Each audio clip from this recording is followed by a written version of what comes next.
Okay, these are the notes for section 2.2, which is dealing with the equation of a circle. So a circle, definition of a circle, is a set of points in a plane that are all equidistant from a given point.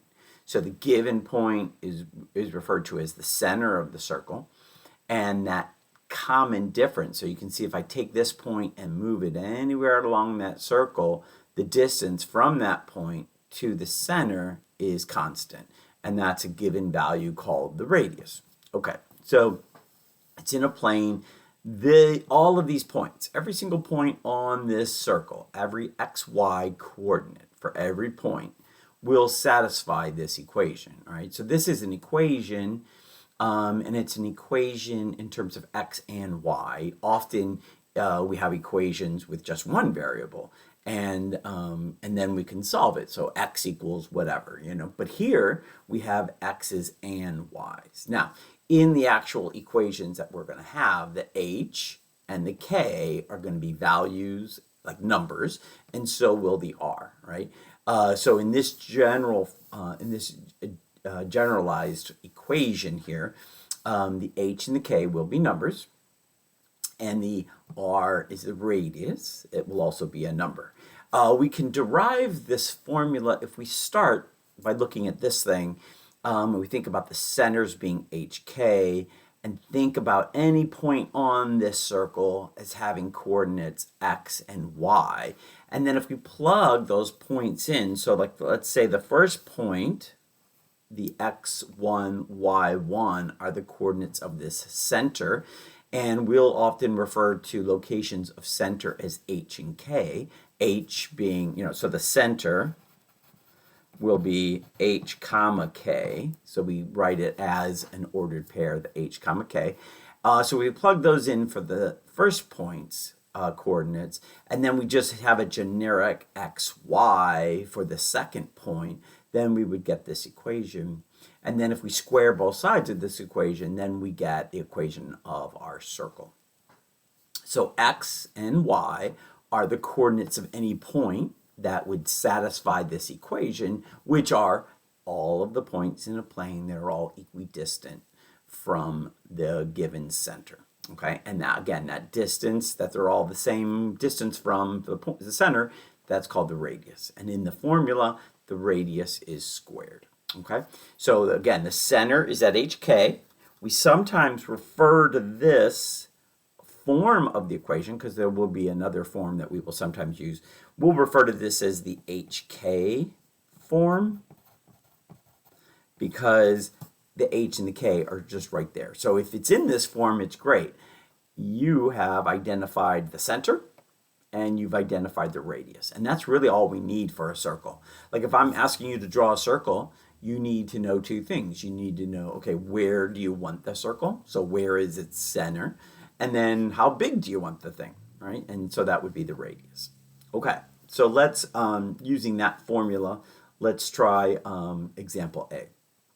Write the equation of the circle with given center and radius. So they give us the center, they give us the radius, so just plug that into the hk form.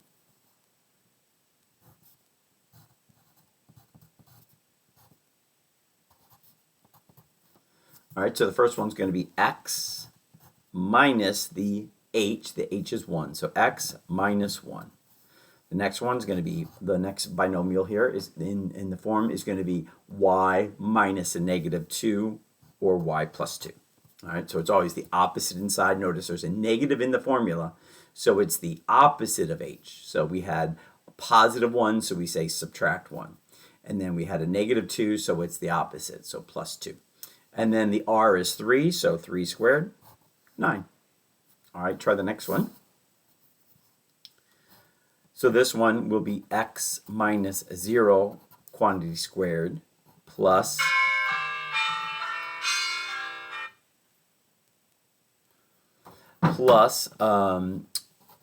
y minus 0 quantity squared equals, and then that's r squared, which is 36.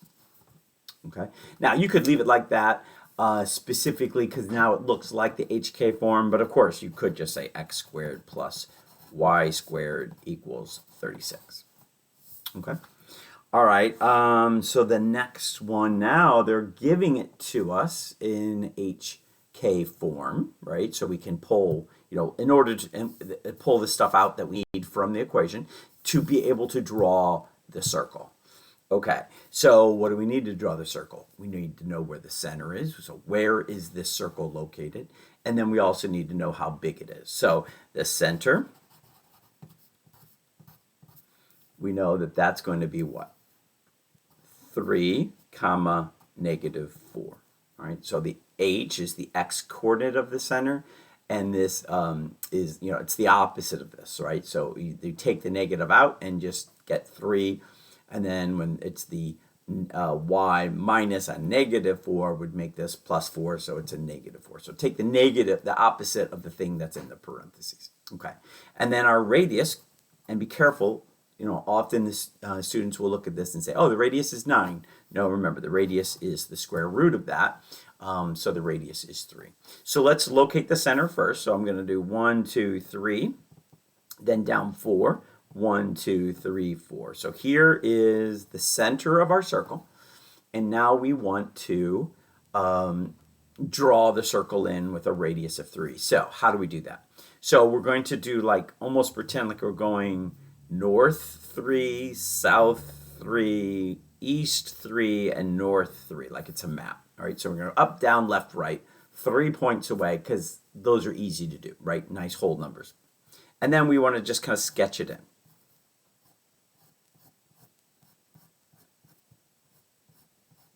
Okay, as best you can. Trying not to make it look like a rock.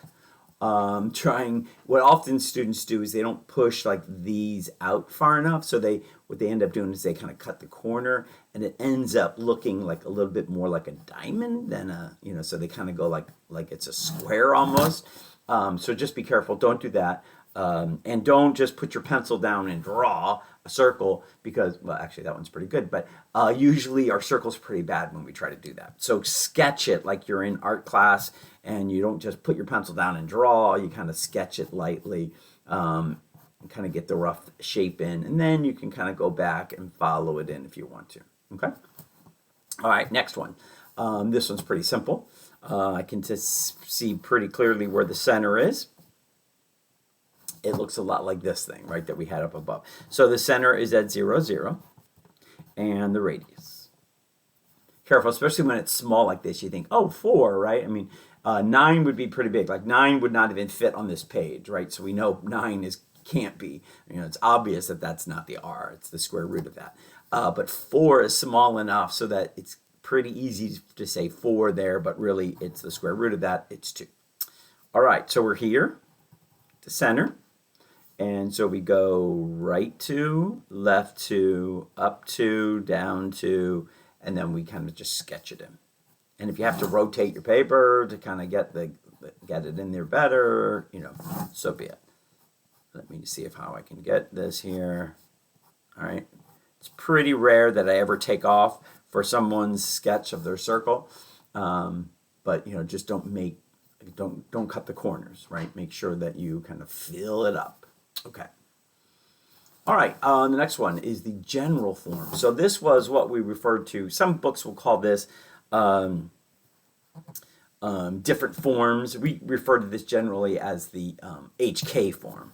And then this is sort of the general form. Now, there's also a standard form. So, different books will call these things different forms. But if I say, give me the equation of a circle, it's probably going to be this one I'm asking for.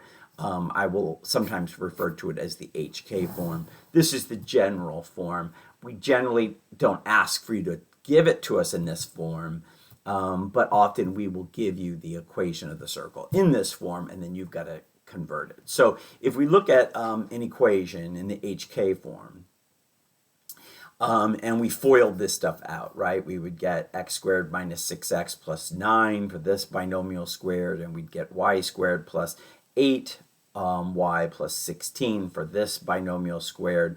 We would bring the 9 over. Notice it's set equal to 0. And then we could kind of put it in that form, right? So a is going to be 1, b is also 1, d is -6, E is 8, F, the constant, is 16. Okay. Now what we are going to want you to do often is we'll give you the equation in this form and then say, okay, graph this equation, right? And so you will have to turn it back into that form, and we'll do that in the next couple of examples. But essentially you are completing the square for the x, and you're completing the square for the y. But we'll go through some examples of that on the next page. All right, so let's do that. All right, so page 2, let's look at example E. All right, so graph the following equation. So in order to do that, we really want to change it into the HK form. That way we can pull right out of the equation, we can pull the center, and we can pull the radius. All right, so first thing I'm going to do is sort of put the x's together, put the y's together, and move this constant to the other side. So we have blank slate. We can like figure out what we need to add to both sides to make the the x and the y portion of that equation perfect square trinomials. All right, so let's do it. X squared, and I'm going to put the x next to that, so plus 4x, and then I'm going to add something. I'm going to leave it blank, and then I'm going to do the y's. Plus y squared minus 8y plus another blank equals, and then 44. All right, so remember, these have to be ones here for this to work. We take half of this and we square it. So if it's not a 1, we would have to factor it out, and we'll see that over here. Okay. So half of 4 is 2, squared is 4. So I immediately have to also add 4 to the other side. I can't just add 4 to one side, I have to add it to the other. All right, half of 8 is 4, square that is 16, so I add 16 as well. Should have started over further. I'm kind of getting into the space I need for the next problem. But okay, so now I can write this as x plus 2 squared plus y minus 4 quantity squared equals, and then we just simply want to add all that up, and that gives us that's 64. Okay. Now this isn't always, I mean, the examples we've given so far are pretty simple. They're perfect squares. They're not always going to be perfect squares. Your radius doesn't have to be a nice integer. It can be an irrational number, and so we might have to do some estimating. All right, so the center is located where? And what is the radius? All right, the center is at -2, 4, and the radius is 8. All right, so let's graph that on our, and I think I've located the axis here. That's kind of what you want to do, is even if I don't have an axis, I generally want to put my center in the middle of your little graph and then create the axis system so that that point is the center. In this case, I've kind of done that for you. So -2, 4, that's kind of right in the middle of our graph anyway, but I would do that first and then say, okay, -2, the y-axis has to be to the right 2, the x-axis has to be down 4, and then draw those in. So don't always just draw your x and y axis first. What I tend to do is draw the center of my circle first, and right in the middle of my grid, and then draw in my x and y axis so that the point I drew in the middle is indeed the center. Okay. All right, so for us, we want to do 8, so we go 1, 2, 3, 4, 5, 6, 7, 8. Looks like it just fits. 1, 2, 3, 4, 5, 6, 7, 8. So you can see that if I start with the x and y axis in the middle and then put my center of my circle up here, then I'm not going to fit the circle on my grid. So 1, 2, 3, 4, 5, 6, 7, 8.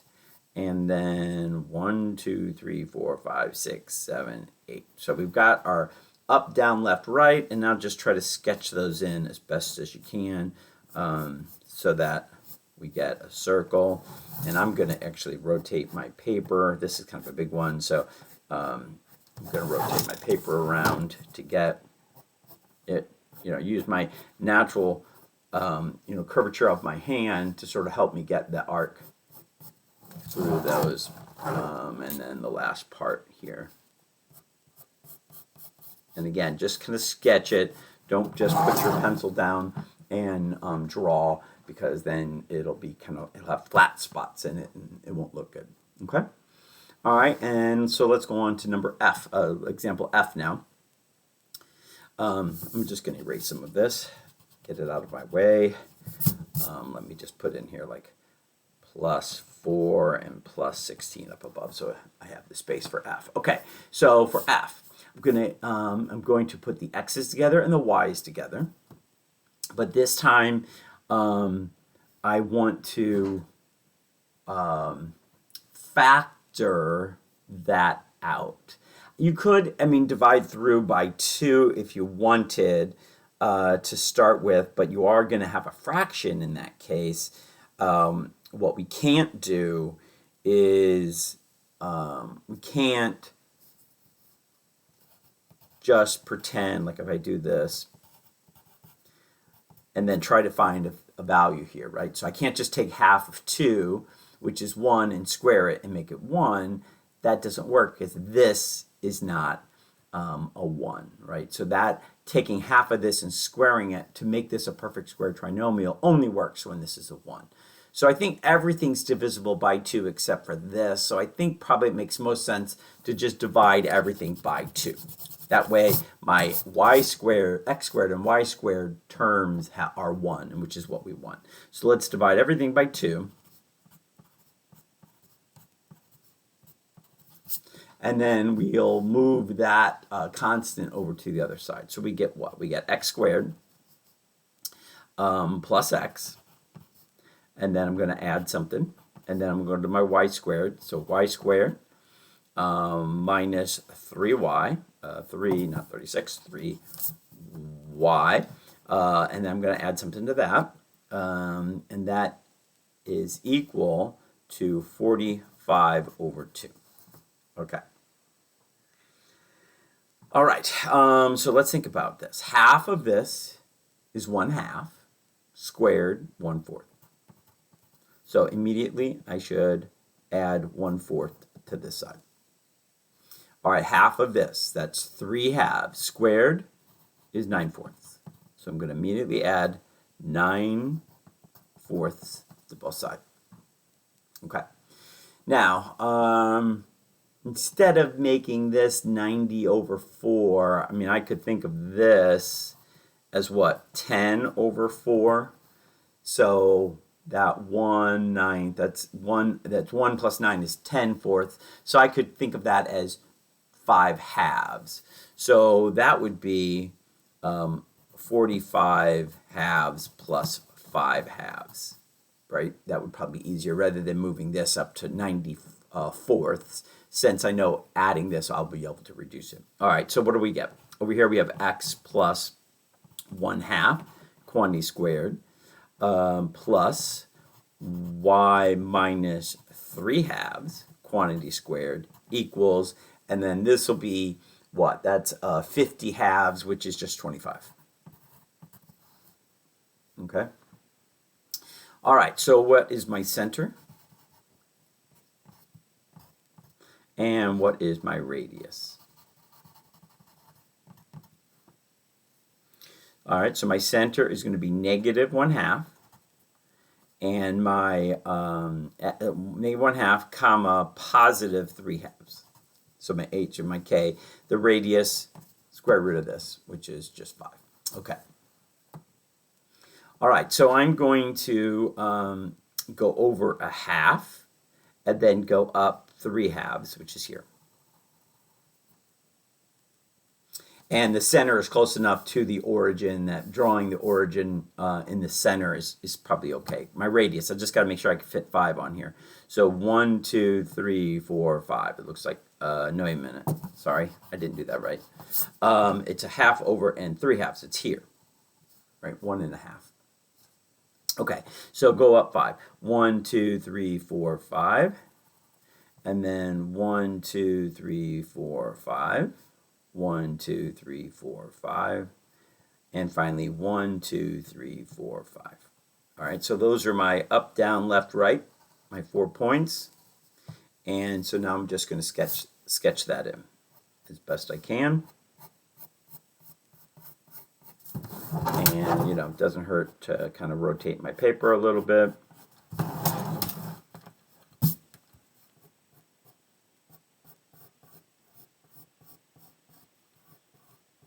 That one's a little rough looking there, but let's see.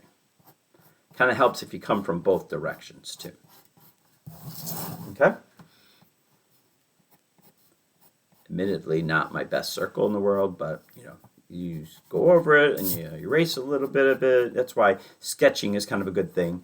You know. Okay. All right, and then one last thing here.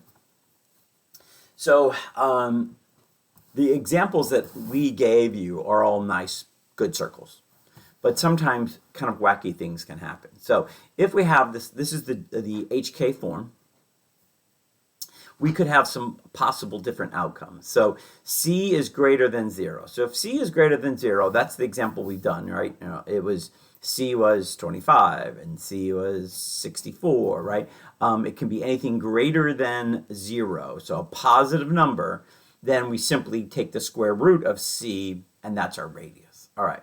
What happens if C is equal to 0? So that we have just like a 0 here, right?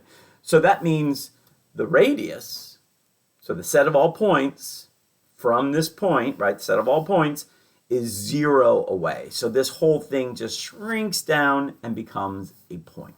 So we have a single point. So instead of a circle, the circle has shrunk down.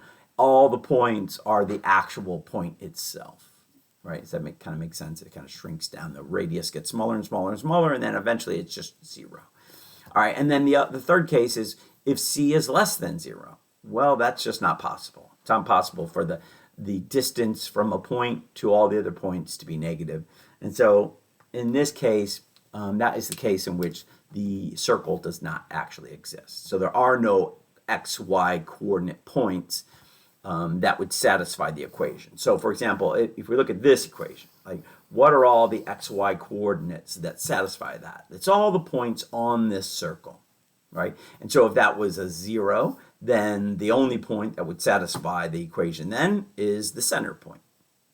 And so if the C is a negative number, so if it's a negative number, then there's no x, y point that would satisfy that equation if it's negative on the right side. If the constant, the C, is negative over here, then the graph doesn't exist. The circle doesn't exist. All right, there's no solution. There's no x, y coordinates that would satisfy that equation. All right, so let's kind of look at here, describe whether or not each equation is a circle, has a circle as its graph. If it doesn't have a circle, then say like it either doesn't exist or the graph is a single point. All right, so let's look at this one. Let's practice completing the square.